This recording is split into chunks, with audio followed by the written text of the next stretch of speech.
your mental wellness. This is Reverend Victor. I am wearing the cap or the hat of a mental health therapist. We are going to have fun today.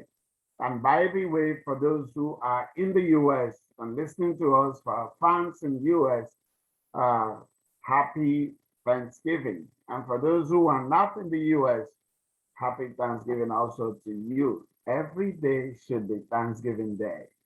Every day that we are alive, we should be thanking God and celebrating God for His goodness. If you're in the land of the living, that's a reason to thank God. And if you're breathing, that's a reason to thank God. So we're going to dive straight into it. This is your family mental wellness. We are going to run everything about mental wellness from preventive to therapeutic, even to medication. We're going to bring in one of us, my wife, who will talk about the medication part of it someday. We're going to talk about grief. We'll talk about addiction. We'll talk about depression. We talk about anxiety. We talk about those who are having psychosis. How do we manage those? How do we prevent it? I'm going to give us a lot of things we can do to prevent mental breaking down mentally, to prevent it so that we don't get there. These things are free. You are intentional about taking care of your mind, you're going to you have a very good chance of avoiding breaking down. You have a good chance of getting out of it if you have the tools that you need. So last week we started talking about protective factors, what we call protective factors. These are simply things that help us to build resilience so that when we go through stress, we can come out of it better. Things that help us to survive, things that help us to deal with things, to know what to get ourselves involved in and what not. So last week, we talked about three factors. We talked about the social factor, and that social factor includes our ability to ask for help. And obviously, having people we can ask for help. Some of us have help, we have support. We just don't know how to ask. We don't know how to say, hey, I need help. Just knowing that I'm feeling free to say, I'm not feeling good. I need some rest. I'm not feeling good. I need to be excused from work. I'm not feeling good. I need to sleep better. I'm not feeling good. I need to be taken to the doctor. Just that ability reduces our chance of breaking down. Secondly, will be the ability to feel loved. I talked about this a whole lot. So if you missed last week's program, please go and watch it. And then we talked about coping strategies. I spent a lot of time on coping strategies, developing systems and things you can do to cope with stress, to cope with challenges, to cope with difficulties. We all cannot avoid difficult moments and seasons, challenges of life. We can't avoid that, but we certainly can develop strategies to deal with them when they come. Last week, I made a point that a lot of us just pray, pray, pray. Prayers is good, but there are things we have to do that to add to the prayers to be more effective. And this, I'm not preaching heresy. When it came to paying taxes to Caesar, the disciples came to Jesus Christ and they said, we need to pay taxes. Jesus didn't say, go and pray, go and fast. No, he didn't say any of those. He sent them specifically where to go, what to do to get money to pay. In other words, there are different responses to different challenges of life, not only prayers. So, developing coping skills. I talked about deep breathing, meditation, um, distracting yourself, a lot of things that you can do. We will take those things one by one as this broadcast goes on. This is what I do daily, Monday through Friday. I teach people how to either manage their depression, manage their anxiety, manage whatever psychosis, manage low self-esteem, manage those things, manage trauma. We deal with those things daily. So we're going to talk about them. And finally, last week, we talked about physical health, keeping your body in shape so that you give your body a chance to fight and survive. Keeping your body, it's not just for physical health, it's also for your mental well-being. And under physical health, we talked about getting good exercise. This is not rocket science. When we talk about exercise, a lot of people feel, oh, you have to go to the gym, you have to go to the playing field, you have to lift weight, do this. No, that's not just that. Those are good, but there is one you can do to just maintain. Most doctors will tell you walking 30 minutes for 3 times a week will do you wonders. Just add exercise to your regimen. Some people would say, oh, my work already involves a lot of exercise. So I get exercise from work. If you do that and it's enough over a period of time, that may be well. The other thing I talked about physical health is getting enough sleep, making sure you get enough sleep. That's one that I struggle with, but making sure you get enough sleep. Most research will tell you like 7 to 8 hours a night. Obviously, when you start getting old, it's difficult to get 7, 8 hours a night without using something to induce that. But make sure you get enough sleep. Time yourself. One thing that most experts suggest when it comes to sleep is make it a routine. Go to bed at a certain time. Your body adjusts to that and expects sleep at a certain time. And after a while, you get used to it. That could be something that you would adjust. A lot of us go to bed some days 9, some days 12, depending on how tired we are. Whenever we fall asleep, we fall asleep. That's not a good thing. We need to have routine so that we get enough sleep. Under physical health, I also talked about taking your medication as prescribed when prescribed. Those are the 3 things we talked about last week. Social support, coping skills or strategies, physical health. That's 3 now in your toolbox. You have to ask yourself, and that's what I ask my patients when we do group. I ask them, which of these 3, these 6 or 7, however many I want to discuss that day, do you have? Which of them are you lacking? That's how to measure up. To say, okay, I got social support well. I feel loved. My spouse or my family, they love me and they love me the way I want to be loved. So I have a sense of love. I'm not lacking there. I know how to ask for help. And I have people that I can ask for help who will help me. You check that one out. You're good there. You go to coping skills.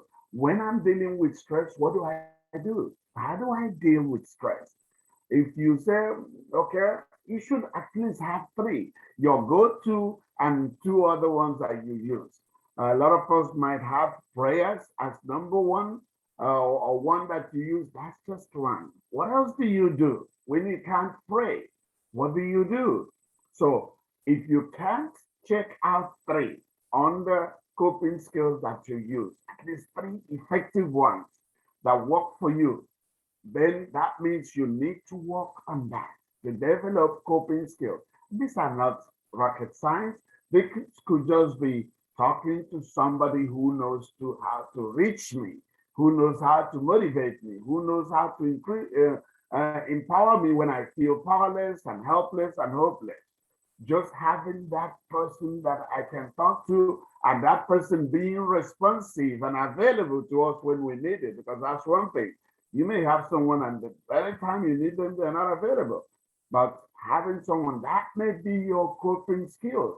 Exercise could be it. I just go out and I exercise, I take a walk, I go hiking, and I feel good. But what most of us do when we're stressed is we take alcohol. For those who drink, we eat a lot. For those who eat a lot, or we just stay isolate and stay at home and do nothing. Those are not healthy coping skills for us. We need to develop healthy ones. Some in one of the episodes, we'll go through them. I actually have a list of 100 coping skills, things you can do. So we can go through that. But today, moving forward, I want to hopefully, talk about the last three other ones. If we have time next week or sometime, we can go to the other ones that I have. But these three I want to exhaust today. Number one is having a healthy self-esteem. Believe it or not, I do how many? Every day, Monday through Friday, I do at least one group therapy, where I would have somewhere between 10 and 25 patients. These are patients who are sitting and are doing group therapy. And from time to time, I'll do this survey. I'll ask them, how many of us have low self-esteem issues? Most of the time, 70, 80% of those who are there have low self-esteem issues. What does that tell you? There's a connection between low self-esteem, depression, and all that. When we don't have a healthy self-esteem, it impacts how we see the world. How we see the world and how we see us impacts how we feel. How we feel impacts how we behave. See, perspective, feeling, behavior. And I will explain this. If I feel like I am stupid, I'm not smart, that's having low self-esteem. If that's what I believe about myself, that I'm not very smart, I'm going to see everybody in the world as smarter than me. Whatever they say, I'm going to buy. I'm going to think about what they are saying as if it's smarter and it's smart and in fact more fact than what I more is stronger than what I think. And I'm gonna take it to heart. I'm gonna break that further down. If I say something that the sky is blue, and somebody says, "Are you stupid? The sky is red. How can you ever think that the sky has never been blue? You must be stupid." Because I believe that I'm stupid, I'm gonna think, okay, maybe I'm not really seeing blue sky. Maybe the sky is red, but I'm in my stupidity, I think it's blue. So I'm gonna struggle with that. It's going to affect how I feel. I'm gonna feel sad because I'm stupid and I'm not smart. It's going to affect how I behave. I'm not going to socialize. I'm not going to go out. I'm not going to interact with people. When I'm around people, I'm going to keep quiet because I'm stupid. I don't have anything smart to say. So I want to hide my stupidity. So you see the connection that when we have low self-esteem, it impacts our perception of things. First of all, our perception of ourselves and perception of things. Our perception impacts our feeling. Our feeling impacts our behavior. And obviously, that impacts how our well-being. So there is that connection. So what is healthy? What is self-esteem? Believe that yourself, your being has value. I am a human being. If you are a Christian, obviously you say, I am the apple of God's eye. I'm fearfully and wonderfully made. You think you see yourself from that and believe that about yourself, that you're not ordinary. You're not an accident. You're here for a reason. You are valuable. There are people that you matter to. and that you matter in life. If you see yourself from that perspective, then you're going to project that to my opinion counts. What I need in life counts, matters. I need to be heard. I have something to say. You may be far from what I say. That doesn't mean you're right. That's just your opinion. This how I see it. That's having healthy self-esteem. Now, what is self-esteem? How we measure ourselves against how we actually are objectively. If we think we're here and the world thinks we're here, then we have low self-esteem. You're pretty, people would rather be you, people envy you, but you think you're nothing. You think you're crappy, you think you're ugly, you think all the negatives about you. You think you're not good, you're never gonna get anything right, you're never gonna achieve it. That's a negative that runs through your mind all the time. You're going to feel sad. You're going to feel depressed. You're not going to feel good about yourself. And let me tell you, you live with you 24/7. You go to bed, you're with you. That ugly thinking. You wake up, you're with you. That thing that you don't like, so you're not going to come out well. Same thing. You're going to allow people to walk all over you. You're not going to express your opinion. You're not going to demand your needs. You're just going to be playing back fiddle all the time. People are going to run all over you. That's not a good feeling. That doesn't create healthy lifestyle. If this is where you are, that's something that you need to work on. And a lot of people would ask me, why am I like this? A lot of reasons. Trauma, childhood growth, abuse, the way you were raised, and someone kept saying, you're stupid, aren't you stupid? You know, the things that parents say, you're stupid, can't you see that this is what you're doing is wrong? Are you this? They call you all negative things while you're growing up. Not just what they say. They treat you as if you're nothing. You internalize that. You begin to believe you're nothing. When you grow up, you carry that belief. Or someone while you were a kid abused you physically, sexually, emotionally, psychologically. You went through that growing up. Nobody validated you. Nobody told you you are something. So, or your parents in their mothers, they keep saying, you know, we are poor. You know, we have nothing. You know, we are nobody. You know, we can't compete with this. Please manage yourself. Oh, please, oh, don't go and expose us. So we can't fight. We don't have the strength. That runs into your head. We are poor. We are nobody. These people are rich. These people are something. We are the ones who can't do anything. You imbibe that. And then when you grow up, you believe you are nobody. You're poor. They are rich. They are strong. They are strong. And then you go with that as you grow up. And then when you now enter into the competitive world, where people are looking for someone to get over, to stamp on, to step on, to climb, people are going to be all over you. People are going to take advantage of you.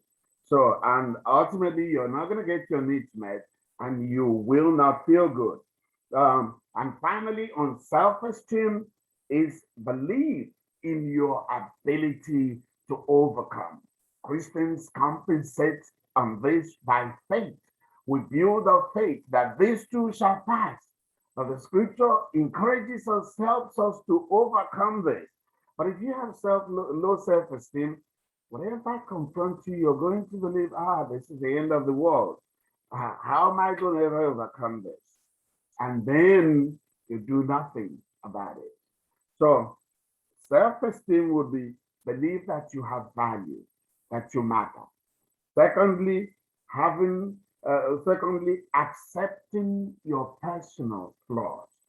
I have big nose, so what? That's who I am. That's what makes me unique. I have little nose, so what? I am short, so what? I am fat, so what? That's me. That's what makes me stand out. I talk too much, so what? Believing that whatever is your personal flaws, it makes you unique. There's nobody else that is like you. And accepting mistakes.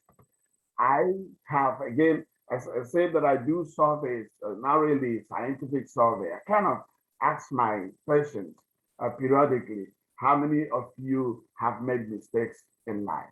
Nearly everybody will raise their hand. I would then ask them, how many of you have been able to forgive yourself for the mistakes you made? And 80%, remember, 80% for those who will say, I have low self-esteem. About 70, 80% would also say, I haven't forgiven myself. That's a connection between low self-esteem and not being able to forgive yourself about mistakes. You stay there. Why did I do this? How come people are going to think I'm stupid? Nobody that is smart does it. You keep running all that over your head. Why did I end up here again? And that runs in your head over. You can't forgive yourself for mistakes. That's a sign of low self-esteem. We need to deal with mistakes objectively. Hey, I did this. What are the lessons to be learned from this? Or I did this. We accept responsibility. I can't do anything to change what I've done. What lessons can I learn from this so I don't do it again? And then we move from that and to the next. If we stay there a long time, what it's like is someone who is driving. You're driving your vehicle. Instead of looking on the windshield, you're looking at the side mirror. What's going to happen is you're going to crash. You're going to crash. If you don't crash, you're going to go very slowly. You're not going to drive normally because your eyes is focused on the past, not the present, not the future. We need to look through the windshield. And from time to time, we take a glance at the side mirror to see what's going on behind. That's a healthy outlook. So, self esteem, believe that you matter. Secondly, accepting personal flaws, weaknesses, and mistakes. Yeah, I did it. Yeah, that's who I am. I can't change it. That makes me unique. And then thirdly, the believing in the ability to overcome. These too shall pass. This is seasonal. I'm going through this right now. This is not the last chapter of my life. If you've been around me, I don't talk about bad things that happen to me. And I've had a lot of them. I've had a lot of bad experiences. I do not ever talk about it. If I talk about bad things, any experience that I've gone through, it is to educate people. It is to empower people, to encourage people. I never talk about bad things with that. Do I think about it? Yep. Why am I not talking about it? Because I don't want to hear it. When I tell you about it, I hear it. And then it puts me down. So I developed many years ago that whatever happened, I sit down. It may take me 1 month, 2 months to brew through it, to synthesize it, depending on how big it is. But once I'm through it, I move on from that. From time to time, it comes to my mind, I'm going to put it aside. I'm going to put it aside and move on. So that's developing healthy self-esteem. Now, that's a book and it's free. It's online. If you want it and you're on Facebook, you're connected to Timfa, write, send me a request. It's called The Agreement. The Agreement. If you go through, it's free. It's about 30 something pages, but it's full of ancient wisdom. What it tells you, teaches you how to improve your self-esteem. One of the things that it talks about is that you stop taking things personally, not about you. Those who have low self-esteem always think it's about them. It's not about you. It's about the other person. If someone calls you stupid, it's about their character flaw, not you, not that you're stupid. Because if they're really balanced in life, they shouldn't say things like that. It's not relationship decorum to call people names. If someone crosses that boundary, it says more about them than it says about you. So, but if you have low self-esteem, you're gonna take it. He said I'm stupid, therefore I must be stupid.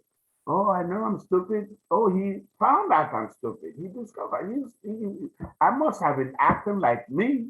I'm always stupid. So we are not stupid, we're smart. So that's self-esteem. Now we go to the one that really needs to be worked on. Remember the protective factors. We've talked about social factors. We've talked about coping skills. We've talked about physical health. We just talked about self-esteem. Now we go to having a sense of purpose. If you've gone through Timfa's program, you must have heard us talk about a lot about having vision statements for couples. Same thing in life. Same thing in life. If we have a reason to live, we find a way to live. We find a way to live through it. The clearest example is a lot of women who are going through difficulties in their marriage. If you really ask them, why are you staying? A lot will say, I'm staying because of my kids. So women endure because of their kids, because they want to be there for the children to grow up so the children don't suffer. Same thing in life. If we have a sense of purpose to live, we're going to endure a lot of things. We're going to overcome challenges. We're going to find a way. So, and if we have a sense of purpose, it makes life worth living. That's clearest example will be Team Victor. This is not saying things that are not there.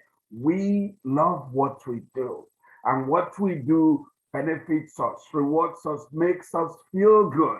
It makes us have that sense of accomplishment. Now we can look back, and at the beginning, I struggled with that.